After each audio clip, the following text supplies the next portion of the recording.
Regularización emocional y conductas de riesgo y toma de decisiones. Un proyecto de vida y toma de decisiones. Número 1. Influencia personal. La influencia personal, los adolescentes se descubren que su cuerpo cambia con rapidez. En esta etapa de la vida, las y los adolescentes a menudo sienten que sus padres los cuestionan o los regañan. Se sienten extraños, ajenos, diferentes al resto de los miembros de su familia. Se descubren necesitando espacios íntimos y silenciosos.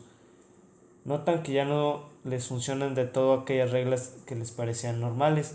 Cambia la lógica y cambia la perspectiva.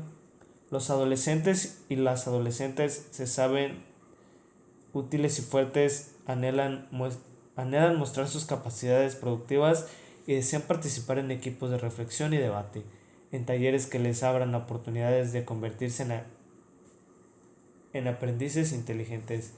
Algunos sienten la necesidad de probarse como líderes.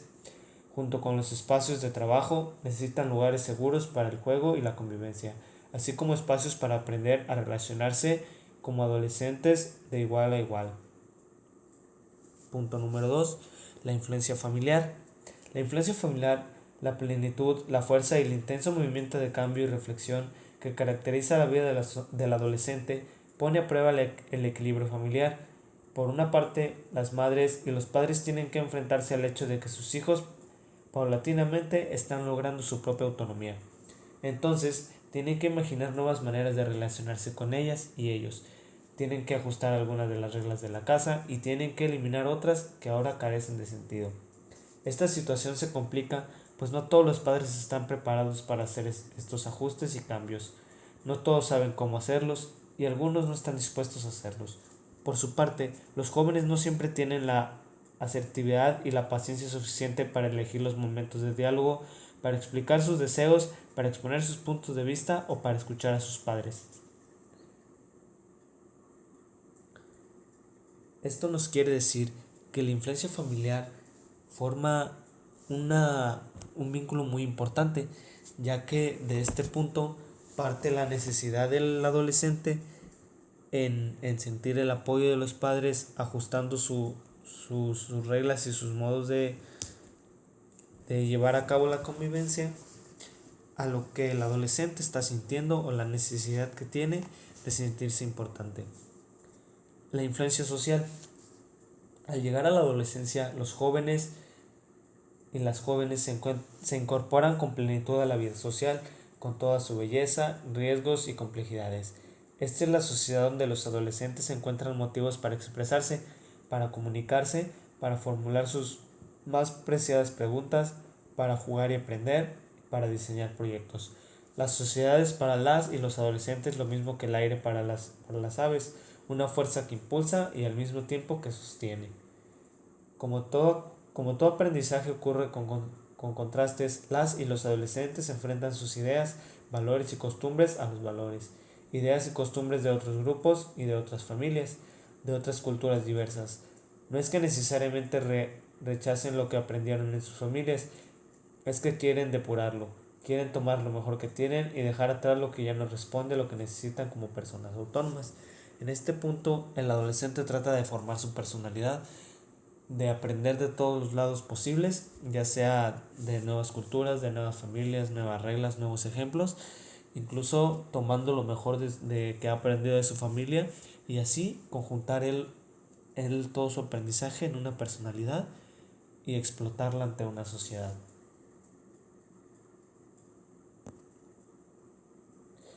Los ideales del joven adolescente se encuentran en dos mundos: la fantasía, que se convierte en el idealismo y que se traduce en las ganas de transformar el mundo en algo mejor, y la realidad, que se opone a lo anterior. El adolescente tiene un idealismo hermoso, pero a veces iluso, ingenuo, que choca con el realismo.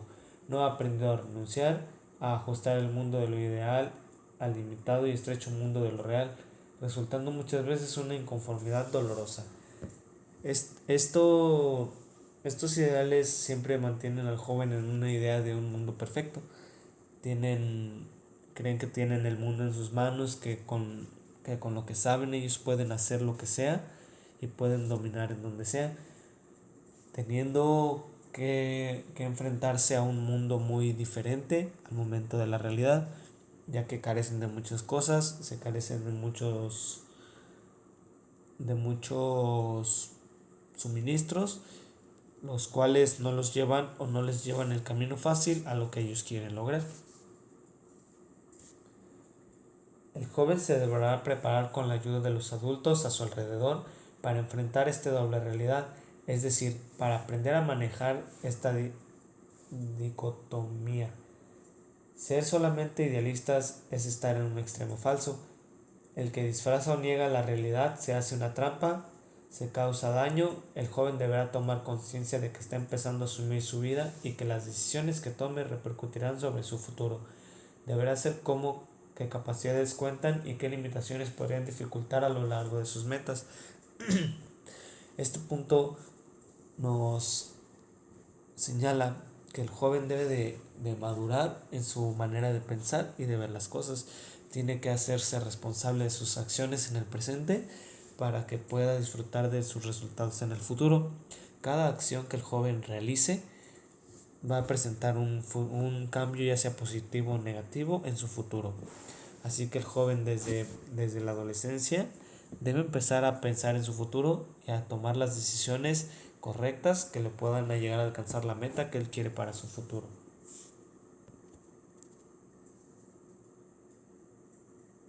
Un proyecto de vida y toma de decisiones y autonomía. Los factores que influyen en la toma de decisiones. El tomar una decisión que repercutirá en nuestro futuro inmediato resulta difícil porque no depende únicamente de las preferencias personales. La decisión debe considerar también factores económicos, familiares y sociales. Los pasos para la toma de decisiones es obtener información, analizar los valores sociales y propios, hacer una lista de ventajas y desventajas de las diferentes alternativas, calcular la probabilidad de éxito de cada alternativa, analizar las consecuencias a corto, mediano y largo plazo de la decisión, tomar la decisión y evaluar los resultados de las decisiones. Recuerda que para que tomar las decisiones importantes es necesario que acudas a la orientación de una persona experta o con experiencia en el tema que corresponde a tu decisión y no dudes en consultar si lo necesitas. El deseo de estar mejor. Cada situación posible tiene múltiples soluciones. A cada situación le podemos mirar desde distintos puntos de vista. No hay una sola manera de analizar ni una sola manera de resolver. Esta es una de nuestras grandezas. Las personas tenemos la capacidad y la responsabilidad de elegir propósitos, principios, rutas, estrategias, alianzas o posiciones. Las decisiones marcan la trayectoria de la vida. Tomar una decisión quiere decir elegir entre al menos dos opciones posibles. Elegir quiere decir enfrentar más de una posibilidad y tomar una postura propia ante lo que enfrentamos.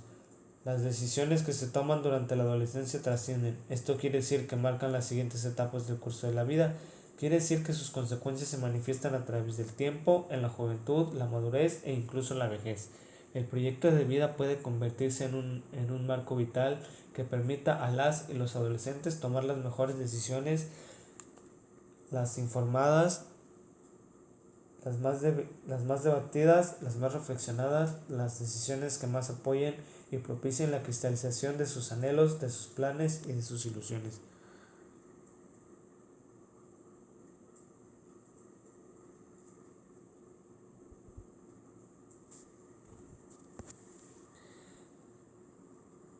La formación del proyecto. Esta formación del proyecto consta de 3 pasos. El dominio de sí mismo, que son las condiciones de competencias necesarias e inserción en el mundo del trabajo, relación no ambivalente con la autoridad, elección de una escala de propios valores. 3 grandes proyectos de base de otros: profesional, matrimonial y de significado de vida. Los medios: la comprobación de la realidad, aplazamiento de la gratificación inmediata, aceptación de las consecuencias, identificación con modelos extrafamiliares, ejecución de varios papeles laborales y sociales, aceptación de la disonancia derivada de la conducta explorativa, superación de identificación parental, establecimiento de red, relaciones, aprendizaje por significados y valores.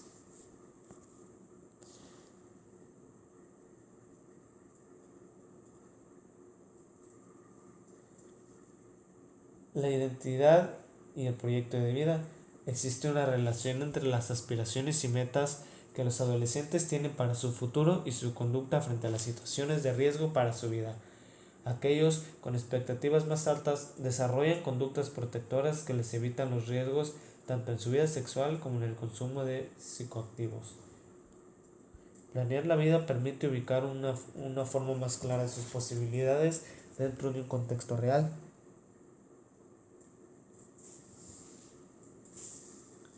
Elementos como la toma de decisiones, la asertividad, los valores y la autoestima, si son integrados en la estructura psicosocial del adolescente, contribuirá a definir su nivel de aspiraciones y las posibilidades a cumplirlas. Este punto nos hace énfasis en la motivación del adolescente, ya que tiene que estar muy motivado para poder llegar a aspirar a hacer grandes cosas en su futuro. La inteligencia emocional y compartimiento de riesgo, relación entre sus dimensiones.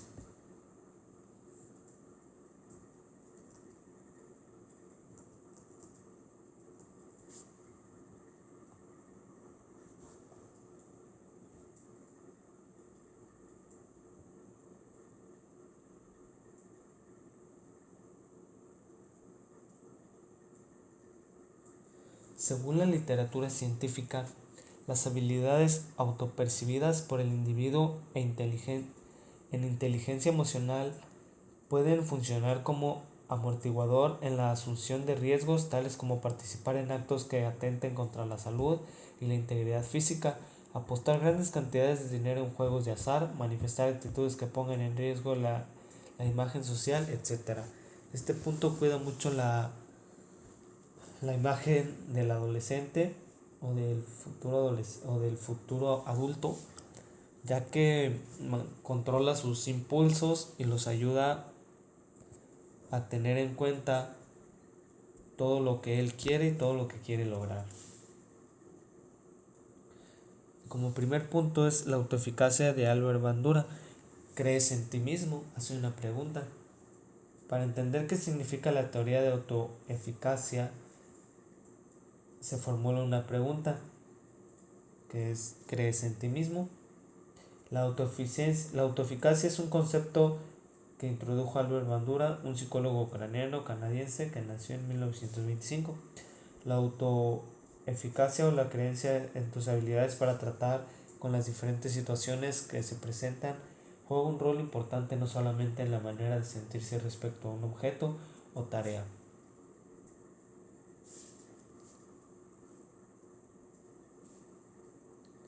El papel de autoeficacia, que es el segundo punto. Todo el mundo puede identificar los objetivos que quiere lograr o los aspectos de su vida que le gustaría cambiar. Sin embargo, no todos piensan que llevar estos planes a la acción es algo fácil. Las investigaciones han demostrado que la autoeficacia de cada individuo juega un papel importante a la hora de afrontar una meta, tarea o desafío. Como tercer punto es el desarrollo de la autoeficacia. Las creencias se forman a partir de la información aportada por un total de 4 fuentes: los logros de la ejecución, experiencias vicaria y observación, estado fisiológico del individuo,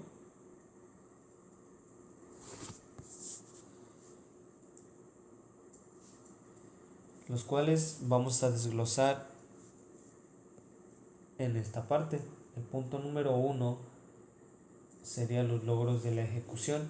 Las experiencias pasadas constituyen en la fuente de información de autoeficacia más importante, ya que se basa en la comprobación del dominio real.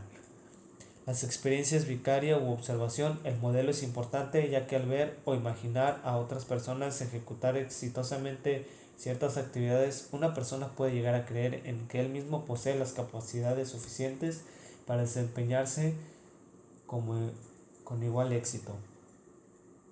En este caso yo me siento identificado con esta experiencia vicaria o observación, ya que en mi gusto personal yo toco la guitarra y en su momento yo vi a una persona tocar la guitarra y fue a mí lo que me hizo creer que yo también podía hacerlo. Hice un comentario muy coloquial diciendo, pues si él puede, yo también puedo hacerlo. Y fue así como aprendí y es el momento de que pues, puedo hacerlo. La persuasión verbal. La persuasión verbal es otra importante fuente de autoeficacia, especialmente en aquellas personas que ya disponen de un nivel elevado de autoeficacia y necesitan solamente un poco más de confianza para realizar un esfuerzo extra y lograr el éxito. El estado fisiológico del individuo. Las múltiples indicadores de activación autonómica, así como los dolores y la fatiga, pueden ser interpretados por el individuo como signos de propia ineptitud. En general, las personas tienden a interpretar los estados elevados de ansiedad como signos de vulnerabilidad y como indicadores de un bajo rendimiento. El humor o los estados emocionales también van a tener un impacto en cómo va uno a interpretar las experiencias. Las conductas de riesgo convencionales. En este punto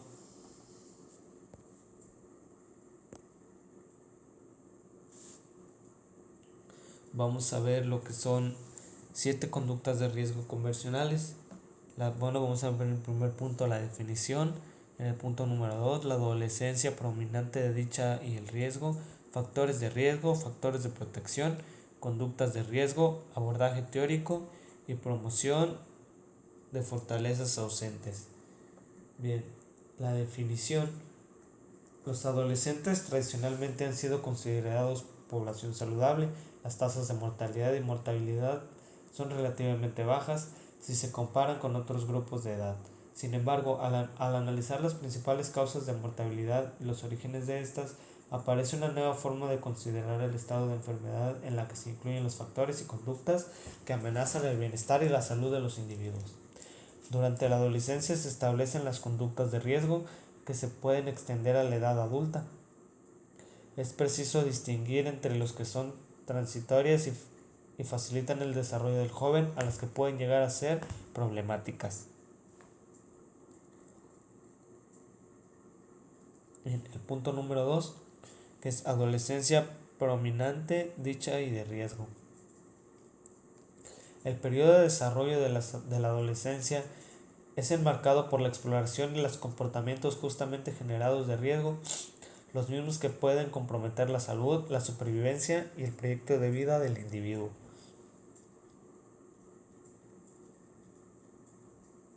Los factores de riesgo. Existen varios factores de riesgo. Los factores protectores son... Perdón, ya me estoy pasando. Factores de riesgo. Los factores de riesgo, como un punto aparte, son factores ambientales, leyes y normas sociales favorables en el caso de uso de drogas, aunque la sociedad no lo acepte. Esta conducta sí puede ser aceptada y estimulada dentro del grupo en el cual el joven se relaciona. Existe también en los psicológicos y cognitivos, factores familiares, factores individuales, factores escolares, entre otros. Los factores de protección o factores protectores son aquellos asociados a la reducción de una conducta de riesgo, específicamente a la reducción del uso de drogas. Estos factores actúan como buffers o amortiguadores de los factores de riesgo a los cuales cada individuo se ve expuesto. En la medida que se vean fortalecidos, será posible disminuir los efectos negativos de los factores de riesgo y con ello disminuir las conductas de riesgo y consumo de sustancias.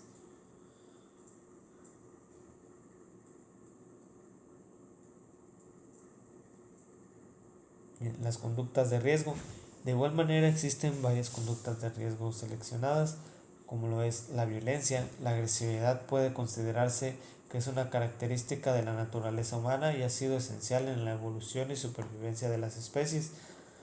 Este comportamiento normal, entre comillas, suele ser temporal, condicionado a la situación y forma parte de la experiencia del adolescente. Existen varios tipos de conductas de riesgo, según las características que cometen el acto violento: violencia autoinfligida, autolesiones o suicidio; violencia interpersonal, violencia familiar que incluye menores, pareja y ancianos, así como violencia entre personas sin parentesco; violencia colectiva, social, política y económica, según la naturaleza de los actos de violencia física, sexual y psicológica. Las conductas delictivas y pandillaje: consumo de sustancias psicoactivas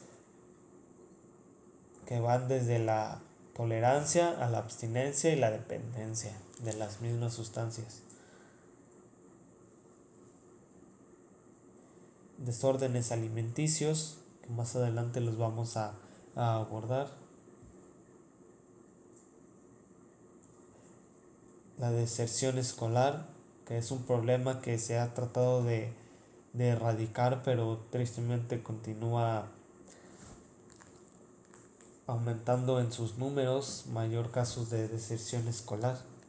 El suicidio: la palabra suicidio proviene del latín y se compone de dos términos: sui de sí mismo y caede de matar, es decir, significa matarse a sí mismo. Esta situación ha llegado en casos extremos y tristemente también ha aumentado los casos en los últimos años. Este punto del suicidio contiene 3 etapas, que es la ideación suicida: hace referencia no solo a su carácter persistente, fijo, obsesivo; intento suicida: intento de suicidio en la acción que hubiese resultado en una mala lesión o muerte de no haber tenido una intervención oportuna. Plan y método: la estructuración del plan se refiere principalmente si la persona tiene identificado dónde, cuándo y cómo.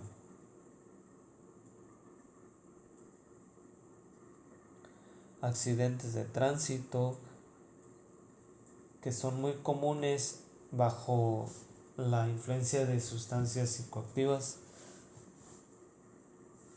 y es uno de los casos por lo que los jóvenes y los adolescentes en los últimos años se han visto involucrados en estos accidentes y en casos extremos han llegado a perder la vida.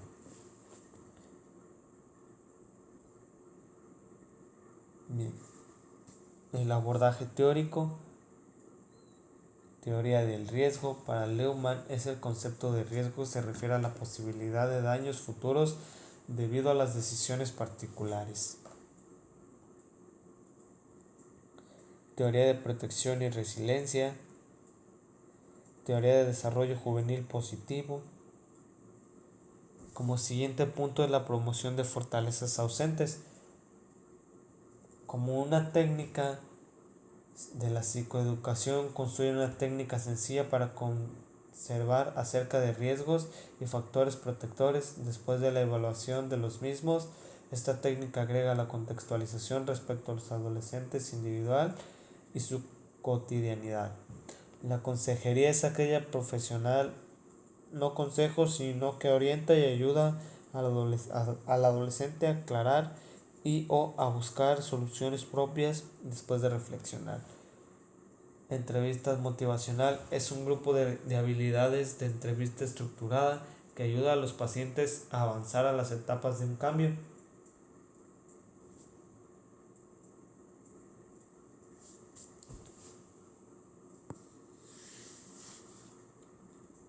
Bien, las principales características de desorden alimenticios: como punto número 1 es la enfermedad o el trastorno de lo que es la bulimia.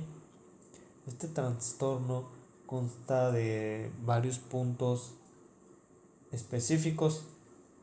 Son personas con baja autoestima, pueden presentar un cuadro depresivo con crisis de llanto o de angustia irritable,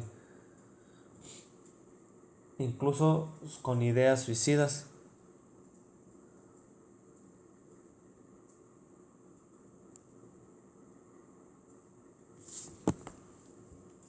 Puede haber adicción a las drogas, cocaína o anfetaminas. Algunos pacientes tienen comportamientos impulsivos peligrosos a pesar de su conciencia que tienen de que su conducta alimentaria no es normal, no pueden corregirla. Los enfermos piden ayuda cuando están deprimidos y ansiosos. Son sentimientos de culpa o cuando su conducta altera su vida diaria. La anorexia. Las características fundamentales de la anorexia nerviosa consiste en una pérdida significativa de peso por debajo del nivel normal mínimo, originada por la propia persona mediante un exhaustivo control de la ingesta de alimento, asociado a un intenso miedo a ganar peso y a una distorsión grave de su imagen corporal. Esta, esta pérdida de peso lleva asociada a un trastorno hormonal que se manifiesta en la mujer como amenorrea. La pérdida de peso se consigue mediante una disminución de ingesta total, acabando con la mayoría de los casos con una dieta muy restringida, limitada a unos pocos alimentos. Les cambian los hábitos alimentarios, obtienen al comer con más gente, sin embargo les encanta preparar comidas con alto grado calórico para que disfruten los demás de ellas. Existen otras formas para perder peso como la utilización de vómitos autoprovocados y el uso de laxantes y diuréticos, así como el ejercicio excesivo. Estas son las dos enfermedades más vistas o más que más los jóvenes más enfrentan en la etapa de la adolescencia, ya que como están sufriendo cambios hormonales y cambios corporales, pues se enfrentan a esta imagen y a la aceptación de su cuerpo y de cómo está creciendo.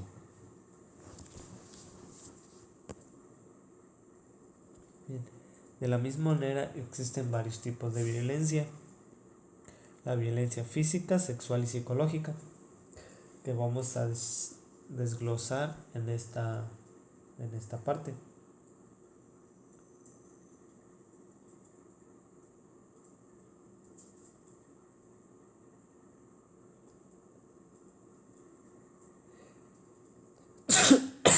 Perdón.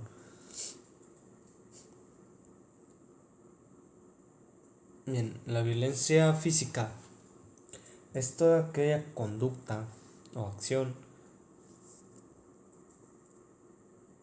de agredir, como la palabra lo dice, físicamente a una persona, ya sea con empujones, ya sea con golpes. Es la que se comete directamente en el cuerpo de una persona, por lo que es fácil de observar. Se considera todo acto de agresión intencional que ocasione daños a la integridad física de la mujer o en fin someterla. Este maltrato puede provocar lesiones como traumatismos, hematomas, cortaduras, quemaduras o fracturas, entre otras. La violencia sexual hace referencia al acto de coacción hacia una persona con el objeto que lleve a cabo una determinada conducta sexual. Por extensión, se considera también como ejemplo de violencia sexual los comentarios o insinuaciones sexuales no deseadas o las acciones para comercializar o utilizar cualquier otro método de sexualidad de una persona mediante coacción por la relación en la que está con la víctima en cualquier ámbito, incluidos el hogar y el lugar de trabajo. La violencia psicológica consisten en actos o omisiones que se expresan a través de las prohibiciones, coacciones y condicionamientos, intimidaciones, amenazas y actitudes devaluativas y al abandono, insulto, burlas, silencio y gestos agresivos. Las agresiones de este tipo tienden a humillar o ofender o asustar a las mujeres y tienen graves repercusiones en la autoestima, seguridad y estabilidad emocional.